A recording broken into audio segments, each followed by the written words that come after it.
मेरे मोहतरम सामीन व नाजरीन, आज जो मैं आपकी खिदमत में मसला पेश करूँगा वो ये है कि अगर एक मुक्तदी इमाम साहिब से नाराज़ है तो क्या वो उस इमाम साहिब के पीछे नमाज अदा कर सकता है। तो ये मसला आप ज़हन में रखें कि अगर उसकी नाराज़गी दुनियावी मामलात की वजह से है तो ऐसे मुक्तदी को जो है तौबा करनी चाहिए। दुनियावी मामलात की वजह से किसी इमाम साहब से नाराज़गी रखना ये इंतहाई बुरा फ़ेल है, बुरा अमल है।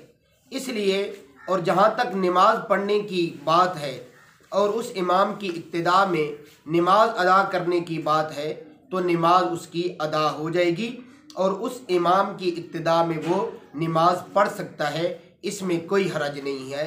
अल्लाह रब्बुल इज़्ज़त अमल करने की और आगे तक पहुँचाने की तौफ़ीक़ अता फ़रमाए। व आख़िरु दावाना अनिल हम्दुलिल्लाहि रब्बिल आलमीन।